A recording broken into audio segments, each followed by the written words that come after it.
Hi, I'm Ben Long, an agent with Oklahoma Healthcare Exchange. During this year's annual enrollment, we wanted you to know that you have a local solution for all your Medicare and health insurance needs. Our agents live and work throughout the entire great state of Oklahoma. Whether you're in Lindsay, Ardmore, Lawton, McAllister, or any of the major metropolitan areas. Give us a call to learn more at 855-786-8343. Again, that phone number is 855-786-8343. And we look forward to hearing from you.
Hi, I'm Dr. Matt Shelton with Lindsay Family Dentistry. I'd like to thank all the patients we've been able to serve over the years. For those of you who are unhappy with your smile, tired of having dental pain, crooked or missing teeth, or loose-fitting dentures, at Lindsay Family Dentistry, we can care for all your dental needs, including cosmetic dentistry, crown and bridge, root canals, braces, Invisalign, conventional implants for tooth replacement, and mini diameter implants for denture stabilization.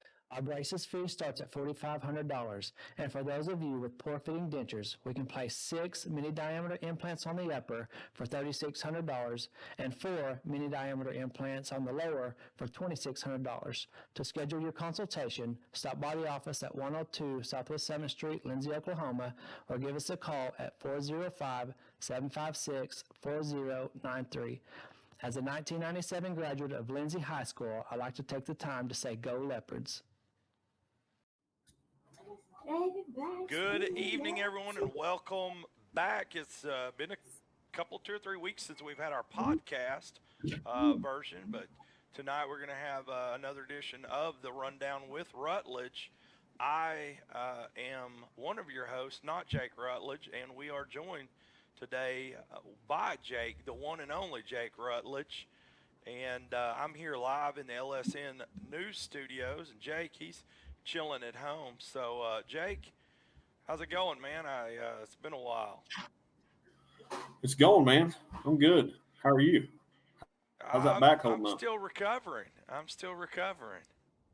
Yeah, I got you. Yeah, You yeah. It know, has been a little while since we've done it here at the house. You know, I was off last week. Of course, you handled that on your own last week. Got that one all done up. But yeah, it's kind of nice to be able to pull it off here at the house every once in a while. You know. absolutely. Yeah, I forgot actually. That slipped my mind. So yeah, I was the Lone Ranger last week. Luckily, I had some good enough guests in that kind of filled in the rough edges for me. But and then Friday night, I missed you guys. Had Yeah. a little back issue, but we're getting there. We're working on getting that fixed up.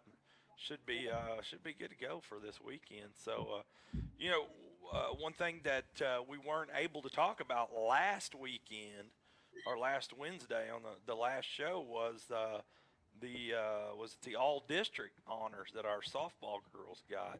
And wow, you know Yeah. that's a long list. You know, for one, Coach Edwards got Coach of the Year, All District Coach of the Year, and you know, Coach, we actually had his wife, the cross country coach, on last week, and Coach Edwards was there as well. So with his family, so the news hadn't broke at that time, so I think now would be a good time to congratulate him and you know, like I say, it's week old news now, but still something to talk about. And uh, there were lots of other honors. Chloe Broussard, she got all district out for outfield, but we also learned today that she got all district, I'm sorry, all region outfielder. Mhm. So we're crossing our fingers and hoping that she gets that all state honors.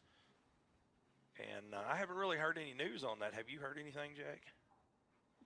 No, I'm guessing it'll be another week or so before you know all the votes and everything are tallied up. But yeah, Chloe, I mean, she was one, you know, all district, you know, all region, and then here she comes. You know, hopefully, you know, she can end up all stating. But you know, hey, if not, man, I mean, she's had a darn good career there at Lindsay High School, and obviously she's moving on. She's going to play out at Eastern here next year. So looking forward to being able to hopefully, you know, catch up with her come signing day or whatnot, and then you know, later on down the road once she starts her college career, for sure we'll keep tabs on her. But yeah, and again, Coach Edwards, man, that to come out the way they did this year and perform as good as they did all season long. I mean, that goes back to Coach Edwards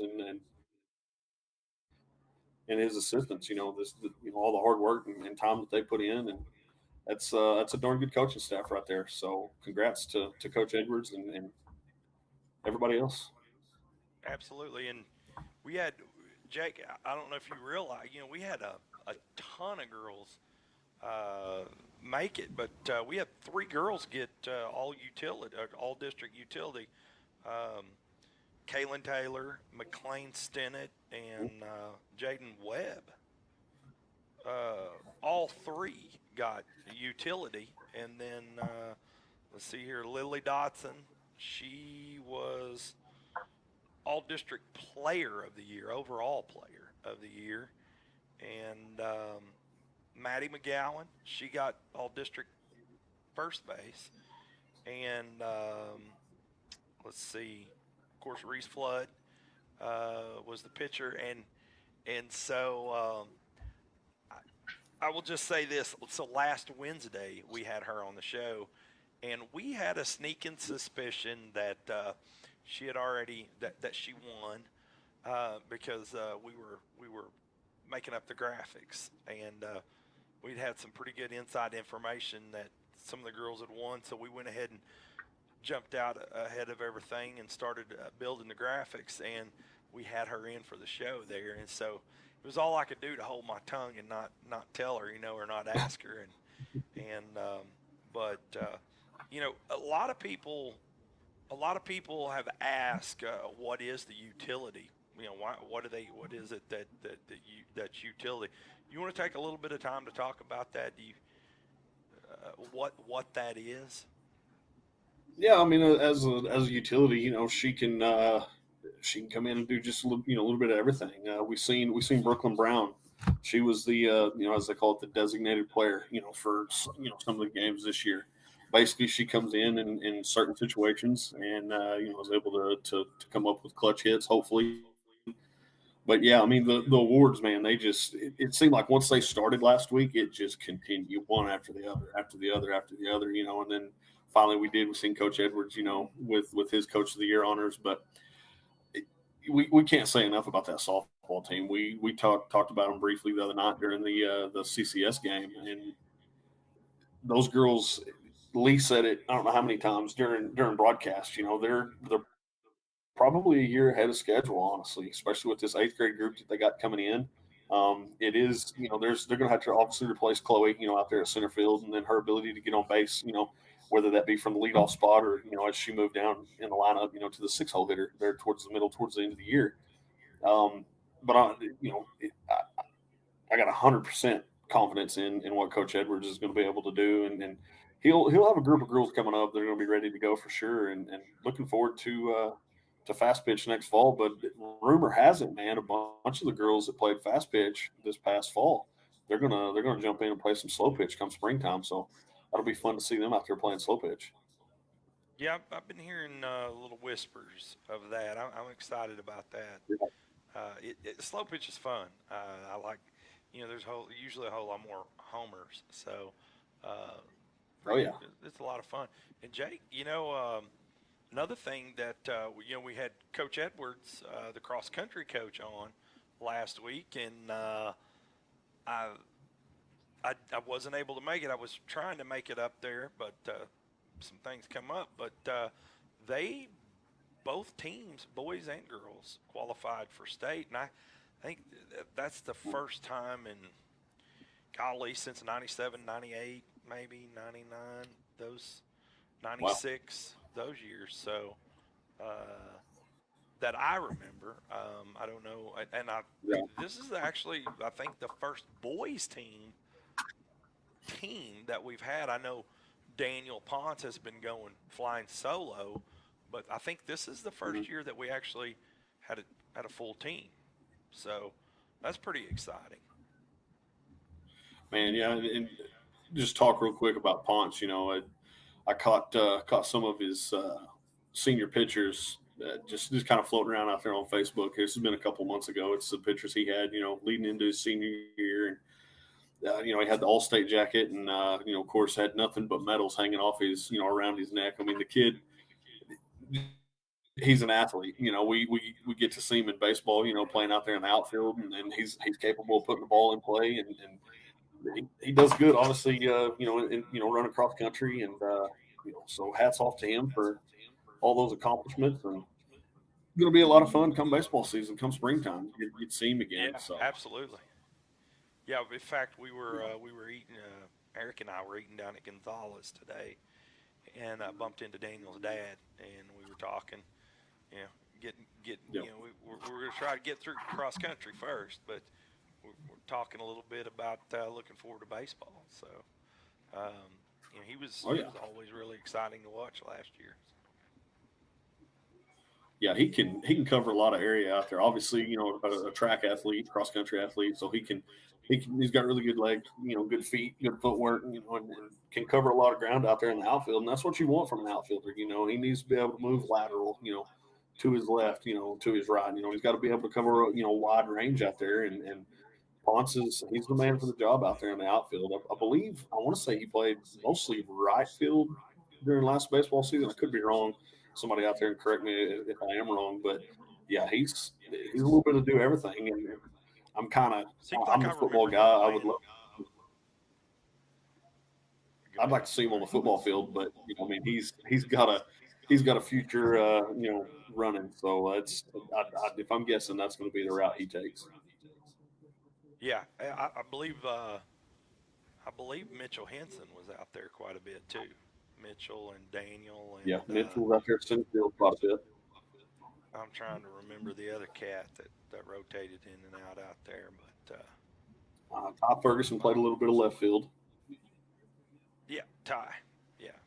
And speaking of Mitchell and Ty, I ain't got a chance to tell you yet, but I spoke with Ryan Kennedy earlier, and we're either going to have he's going to talk to a couple of the other boys and try to get some of the seniors on either next week or the week after. So looking forward to talking some basketball with those guys.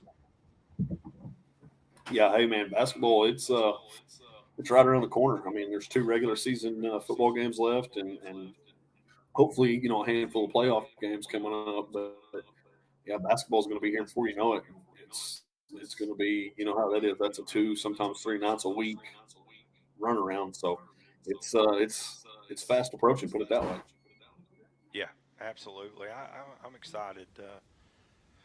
Seems like we things kind of slowed down. We were doing 4, 5, 6 broadcast sports broadcast a week, with softball and football, and now it's just football Friday. So I'm looking forward to getting some basketball in there, and one positive thing about those is they start a little bit later than the softball games. So a lot of those softball games 4 o'clock.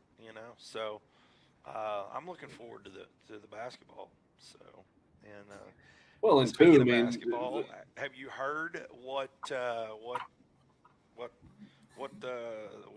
rumor is? What the ranking for our boys team? Yeah, the boys in some polls, and got this from a pretty good source earlier today. Some of the polls out there, Tulsa area, Oklahoma City area, got them ranked as number 2 in the state. So that boys team, they're going to be loaded, and not to take away from the girls, because I mean the girls they're going to be just as good. I feel like basketball wise, boys and girls this year for Lindsay in general, man, it's going to be stacked top to bottom. So should be a long, interesting basketball season. Put it that way. Hopefully that ends up both teams playing up there in the big house.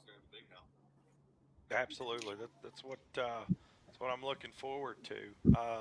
With that being said, if you want, let's take a quick break and come back and talk a little football. Sounds good.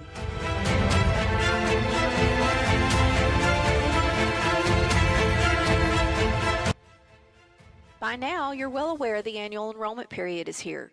You've either seen one of the celebrity actors promoting 800 numbers and websites on television, or maybe you've been lucky enough to open a mailbox filled with junk mail pushing insurance products.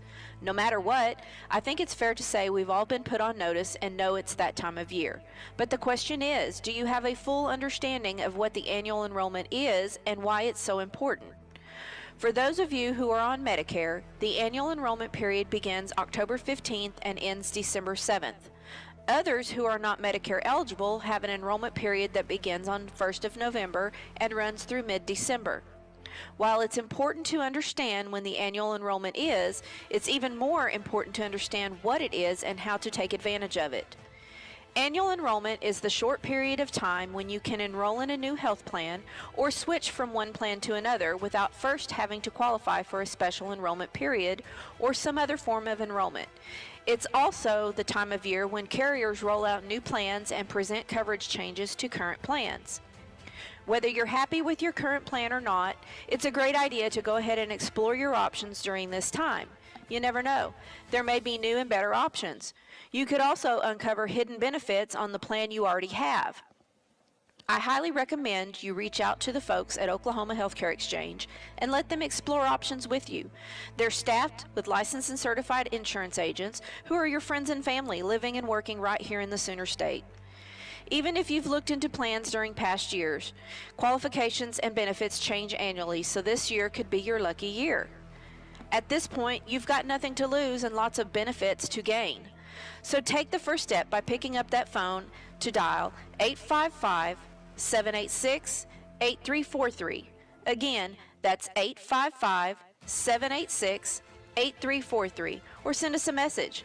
We look forward to helping you.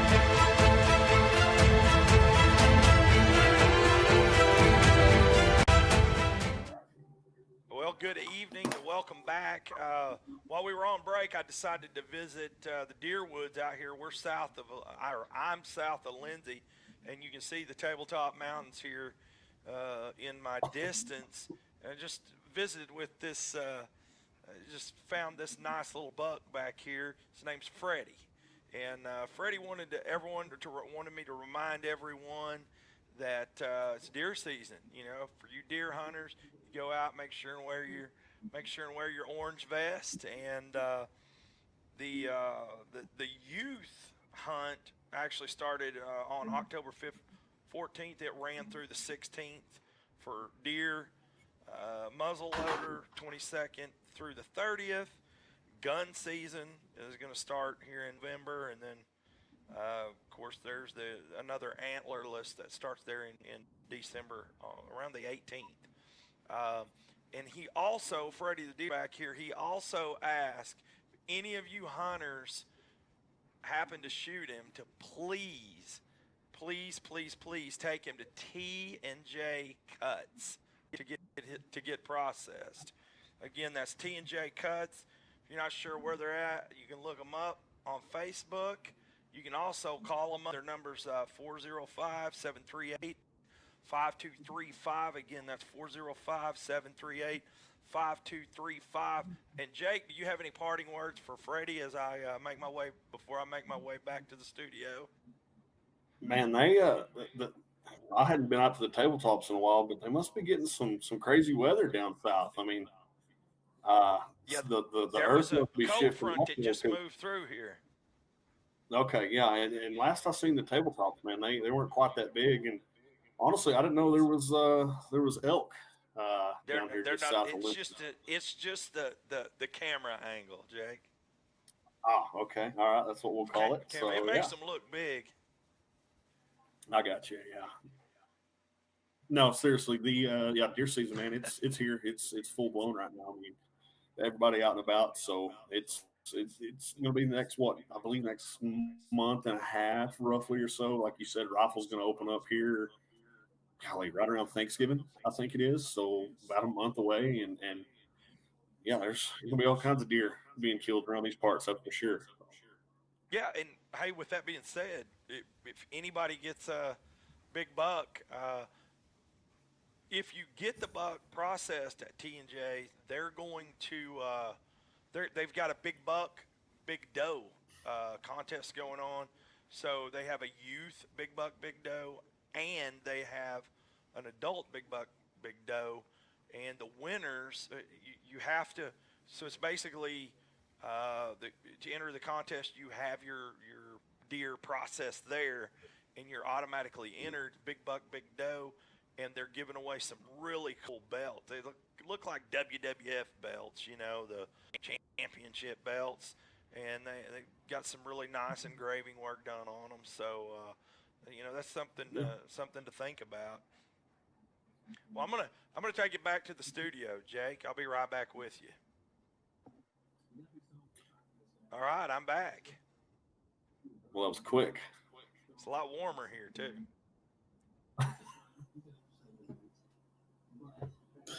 Oh man. Okay. So what do you got? We talked last week. Big win over CCS. Lindsay came in, after the loss there to Washington the prior week. Good bounce back. That's exactly what you needed. You needed to come back and respond the right way. Come out and Raming hit Kessler there on the I believe it was 54 yards down the near sidelines, and Kessler gets into the end zone. Good to have Kessler back. Ramage didn't do anything wrong the entire time he was kind of filling the shoes of Kessler. He balled out. The guy was a playmaker on offense, and he even stepped up on the defensive side of the ball. So again, good bounce back. That's what you needed after a tough loss there to Washington the week before. CCS came in. They're no slouch. They defensively.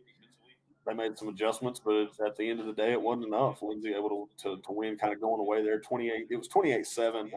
CCS did score there late to make it 28-14, but that's what you needed. You needed to bounce back, and hopefully the guys have had a good week of practice this week, because this Frederick team that they're going out to play here in a couple of days, Leopard's going to have the work cut out for them if we're just being honest. Frederick, they're coming in. I think they're ranked top 20 in the state in all of Class 2A. They're coming in 4-1 in districts. Get this, man. Here's a number for you. They've put up 275 points. They've only given up 70. They gave up 40 of those 70 to Washington. So, yeah, which we seen Washington here just a couple weeks ago. Their offense is high powered, that's for sure. But yeah, this Frederick team, man, they're no slouch. They got some kids that they got speed, they got height, they got size. So Lindsay's going to have to be on their A game come Friday night, that's for sure. Yeah, well, I had my little thing going on with my back, and I wasn't able to watch, and I'm just now kind of getting over that. But I got to watch bits and pieces of the CCS game, and it definitely looks like a team. It looks like they're coming together.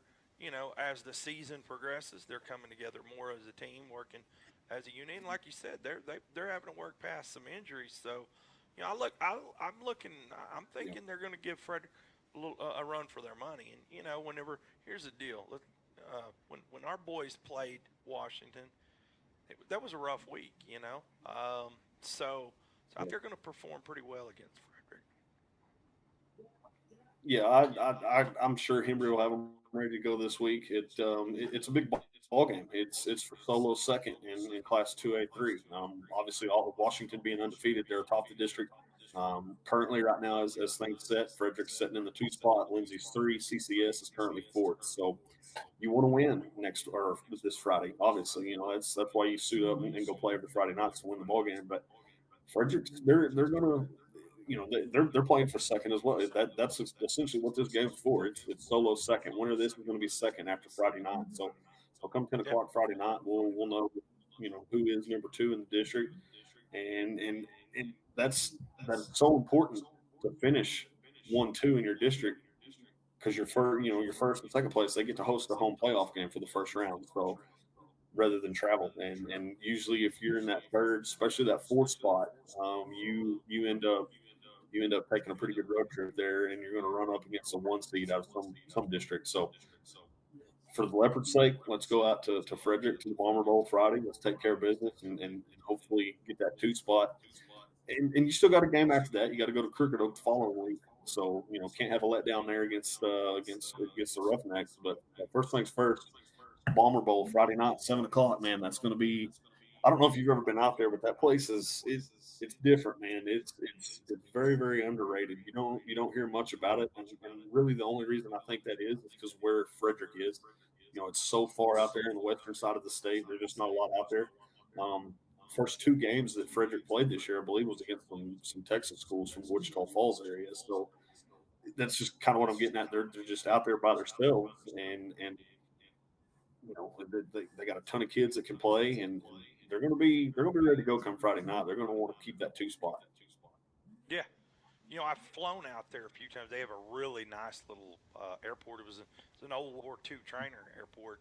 But, when you're flying out that way, it seems like once you get past, say, Chickasha, Anadarko area, it's like you just fall off the west side of the earth.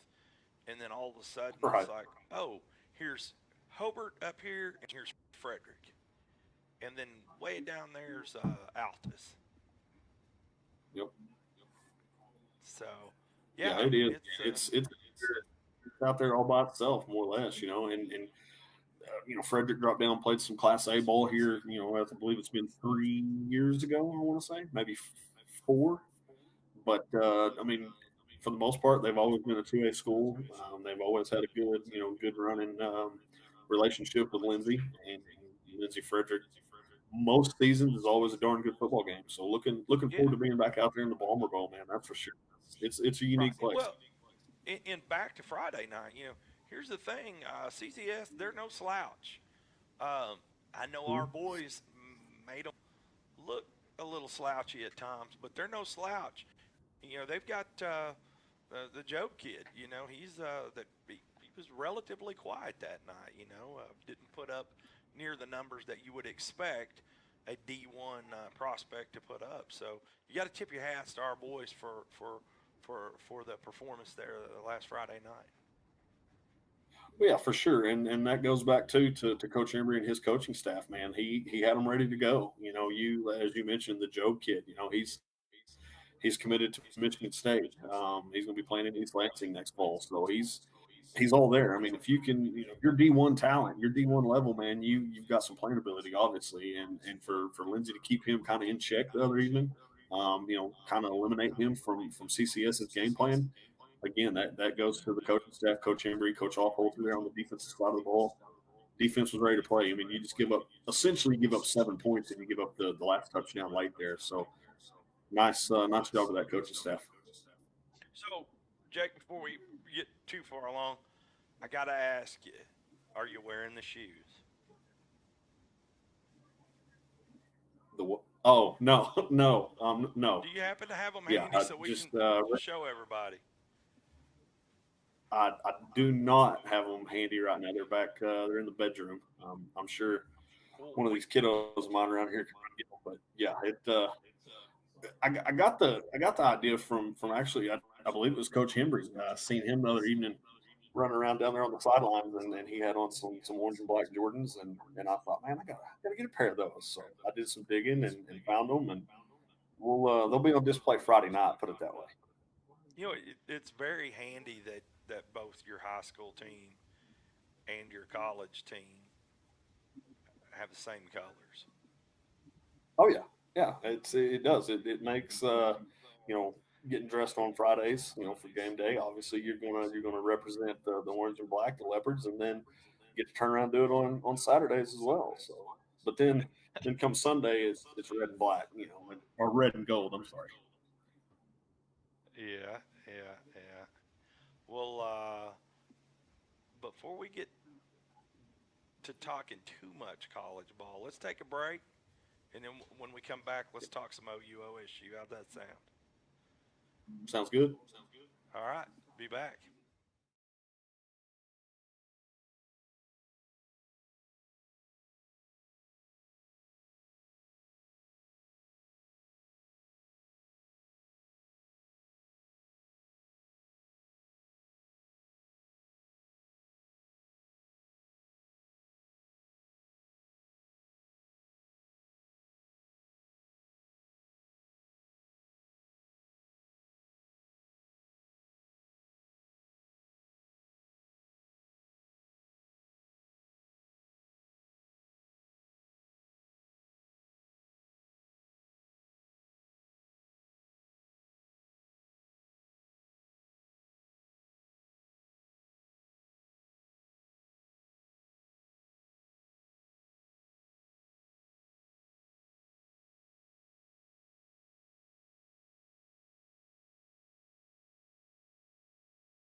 All right, welcome back to the rundown with Rutledge. Jake, you ready to talk a little college ball?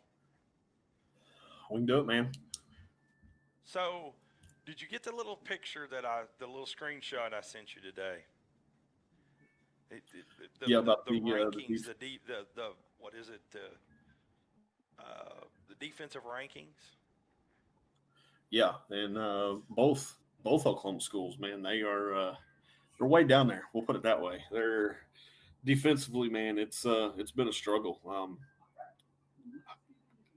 I don't know where that starts. I'm obviously not in the program there at OU or OSU, but yeah, defensively, both schools need to tighten it up, and especially Oklahoma State. Coming down the stretch here, you're still in line to play for a Big 12 championship, so you got to get your stuff together if you're Oklahoma State defensively. I mentioned to you earlier today when we talked. I want to say even though OSU won Saturday there against Texas, I do believe they were outgained. So fortunate to come out there and get that win. But man, you both defenses, both Oklahoma schools need to tighten things up. Yeah, I think OU's 116, OSU's 117.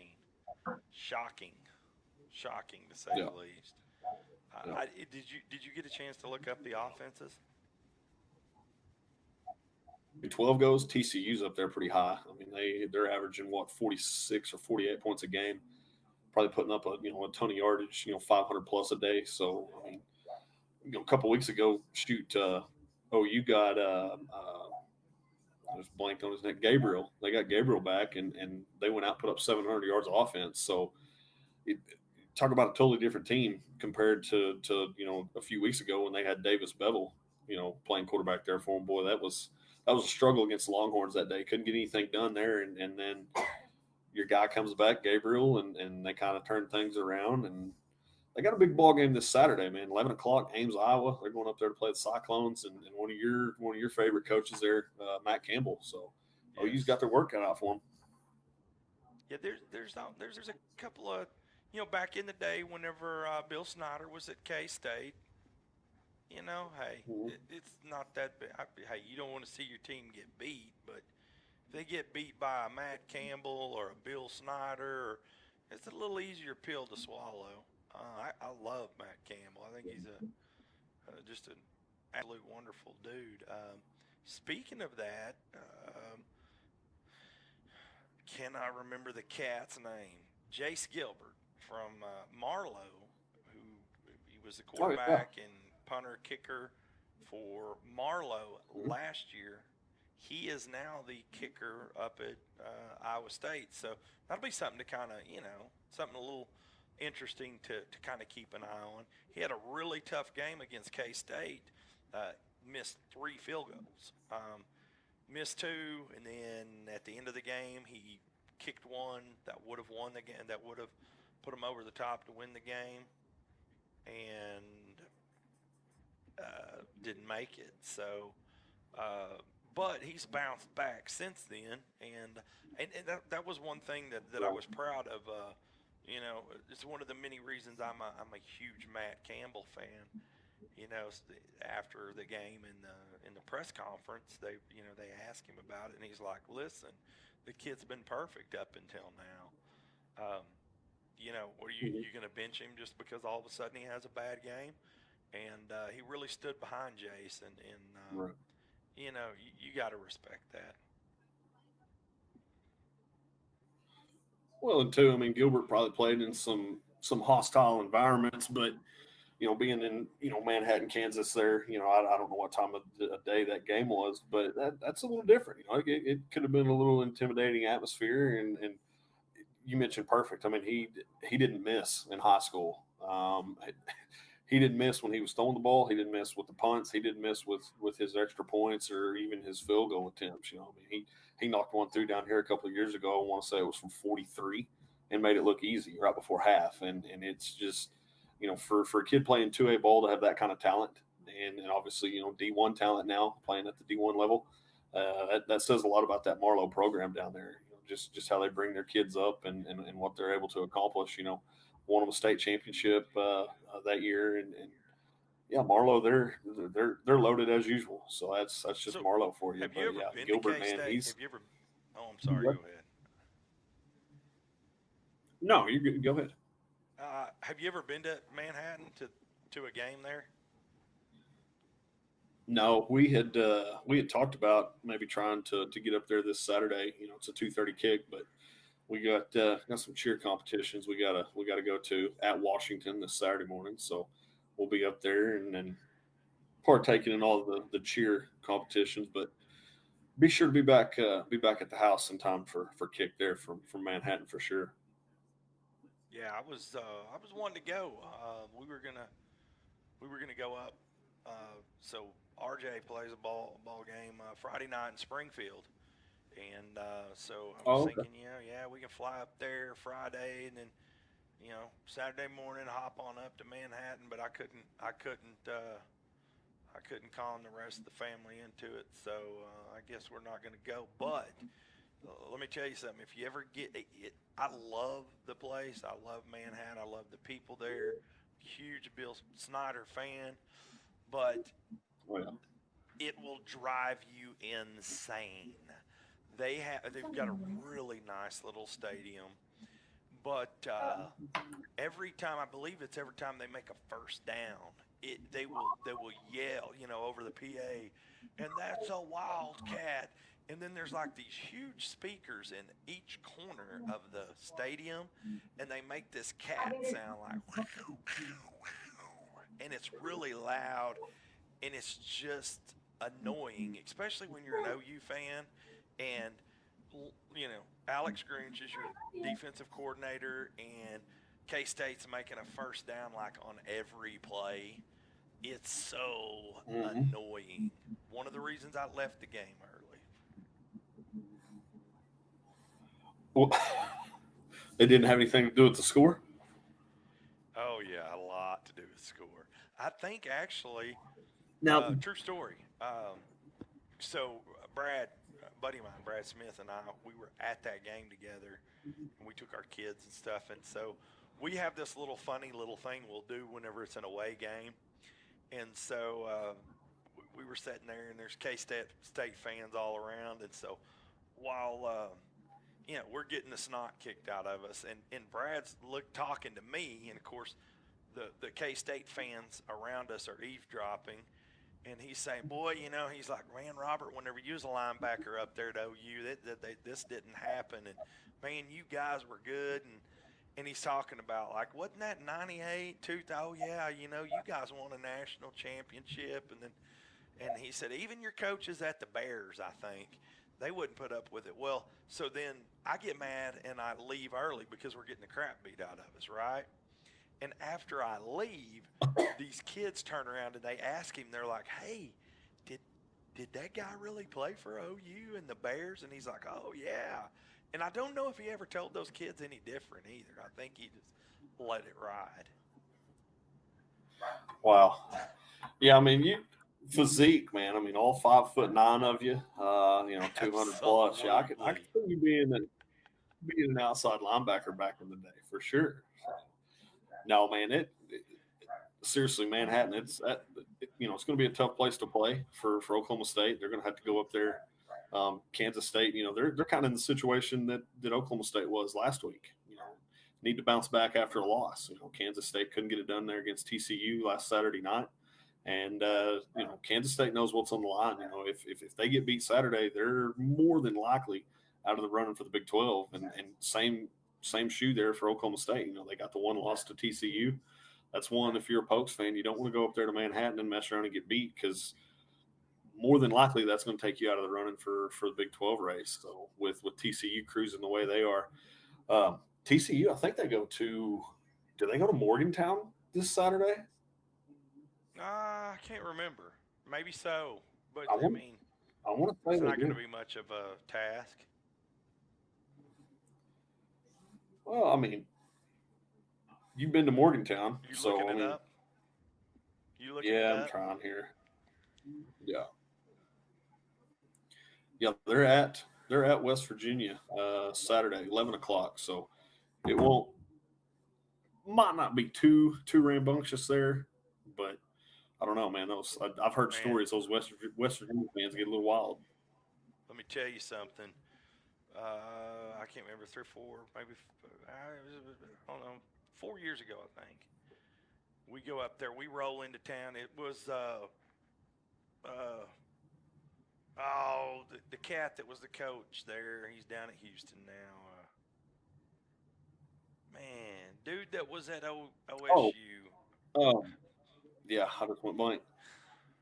Anyway, Dana Holgerson. Dana Holgerson. So Dana Holgerson, Yeah, Holgerson. It was his last year there. So, anyways, my dog's deciding that he wants to come sniff around on everything. So, if he knocks the camera over. Anyways, so Dana Holgerson, it's his last year there, and I think we're ranked like, I don't know, we're in the top 10. So is West Virginia. And so they decide, I don't know whose bright idea it was. I believe it was an 8 o'clock kickoff. So, listen, you got a whole bunch of people from the hills, moonshine, liquor.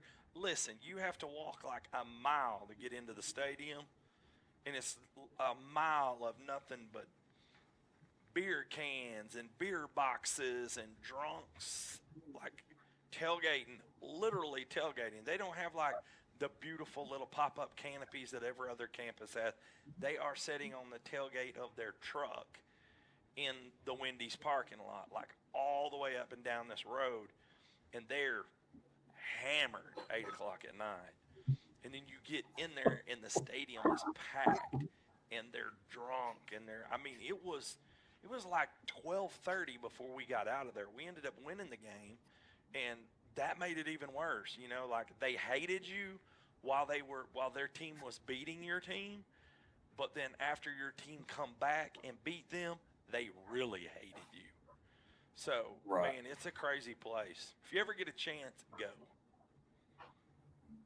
Yeah, that'll be a tough one there for TCU. 11 o'clock kick. It always seems like those are tricky. It's bright and early, and it's just one of them deals. You add that on top of playing in Morgantown, as you said, could be a little bit rambunctious, a little hostile. So we'll see. I mean, we already have a real good idea of just where everybody sits come Saturday night late. So with all that, I mean, like you said, or like we were saying earlier, OU heads to Ames, Iowa, play the Cyclones. How you feel about that one?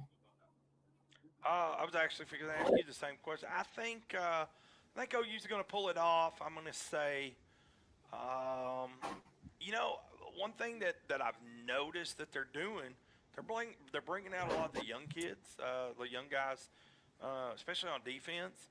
So it looks like there's a pretty heated competition there, and also I think maybe he's trying to send a message to some of the recruits, like, hey, look, there's open positions here. Just come up, do your job, and you're going to get on the field. I'm thinking defense is going to perform pretty good, and based on Iowa State, they haven't really been all that flashy this year. I'm thinking 42-17 OU. Wow, it's a big number. Yeah. I can see the 42 from Oklahoma, but the 17, I said I can see the 42 from Oklahoma for sure, but 17, that I don't know. Shoot, you might be right. Who knows, man? Hopefully for OU's sake. I mean, yeah, they need to string a couple of wins together and get to feeling good about themselves and move forward. I mean, they still got a lot to play for. Obviously, not any kind of Big 12, but just making it. What if they messed around and did make a bowl game this year? I mean, how wild would that be? Very easily Last time happen. Yeah, I mean, so there's a lot at stake for the Sooners come Saturday in Ames. But so you say 42-17. I'll go 38-34 Iowa State. Ooh. You're thinking it's going to be close? Yeah, I do, and I just now if it were Norman, I'll be dead honest with you, man. I would pick the other way. I'd lean the other way. And I know Norman's not what it used to be, as far as home field advantage, but I just feel like I I think Matt Campbell's gonna pull out some stops, and I think Iowa State it'll be close. It might be one of them deals, last possession. So Iowa State ends Iowa up winning the State's board. going to win? Yeah, I do. Okay. Yeah. So you're saying they're going to win 38-34. Yeah, 38-34 Cyclones. Okay. Side bet for an extra 500 points. Since he's one of our boys, he's from around here. How many field goals, and I'm not talking extra points, I'm talking field goals, is Jace Gilbert going to hit?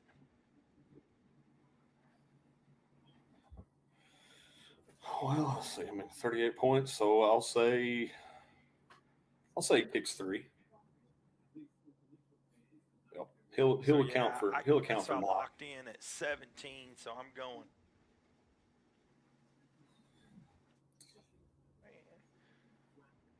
Might be most of their points. Man, I think he's gonna make 3. Okay, I think he's gonna have a good day. I think he's gonna be like, hey, I grew up an OU fan. I didn't get to go there, didn't work out, got yanked around. It was a bad time for him because of the whole Lincoln Riley thing. I'm thinking you had to do it. You could not go. I'm thinking he'd be kicking for OU. You couldn't go 45 minutes without talking about Lincoln Riley, could you? You just had to do it. You had to do it. I knew it. I knew it was coming. Now, what do you think's going to happen with the OSU game in Manhattan?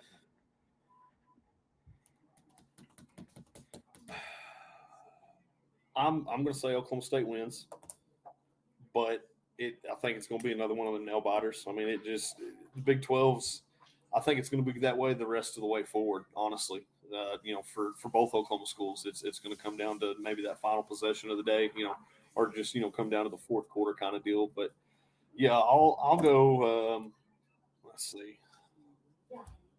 Give me 31. Give me 31-30.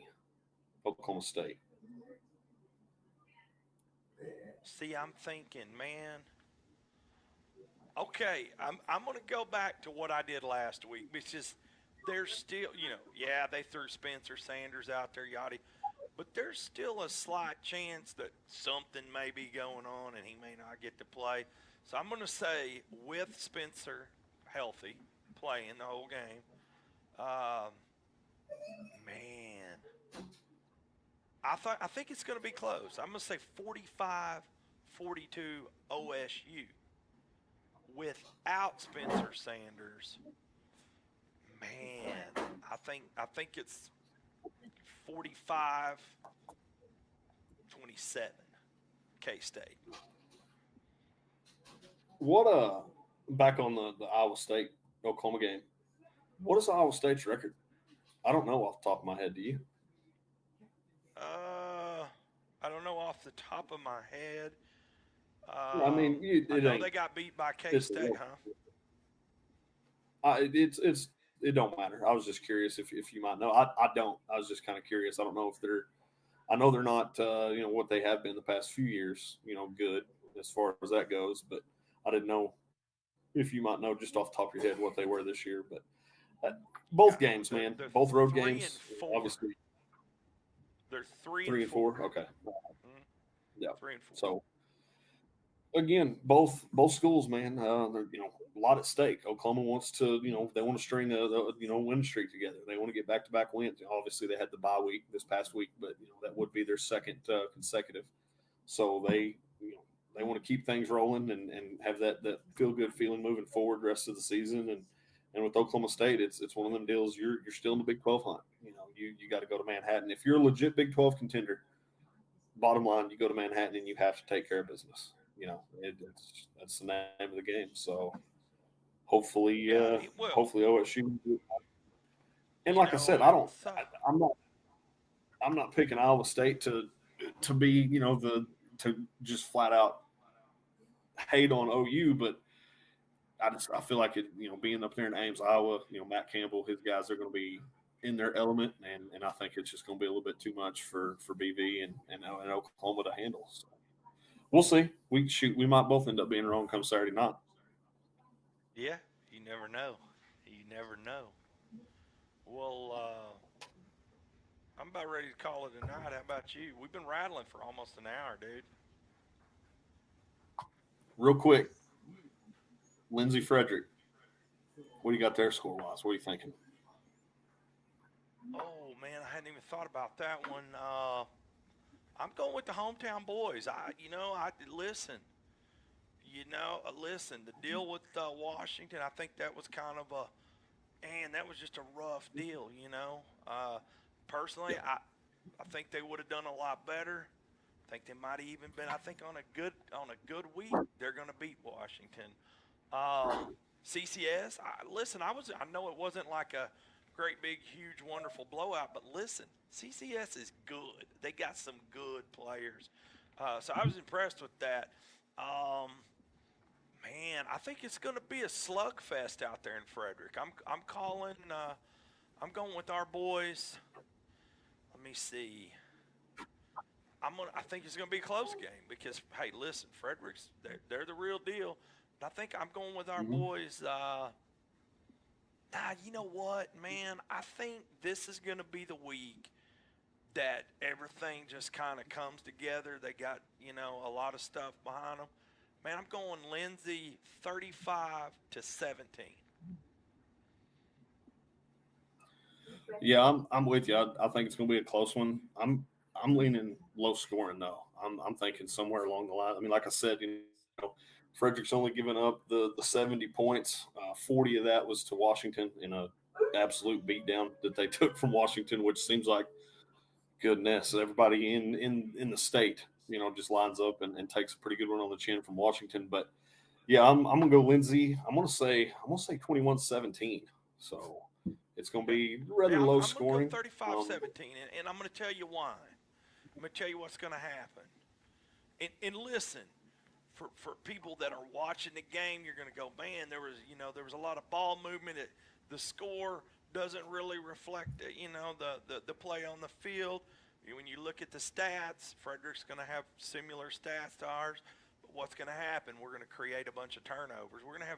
I think we're going to have 2 or 3 turnovers, and that's going to be the difference in the score on the board. The stats are going to look similar, but our boys are going to create some turnovers, and we're going to win that game, and the score on the board is going to look big, 35-17. Yeah, you're right. I mean, and two, you got to win all aspects: offense, defense, and special teams, and that was something that Lindsey did last week. And I expect most of the same moving forward coming this Friday. So looking forward to being on the call there, 7:00, live from the Bomber Bowl. Man, it's gonna be a good time. So you're going to be in the south west corner of the state, and I'm going to be up in the northeast corner, just a little past up in Springfield Friday night. So. Very good.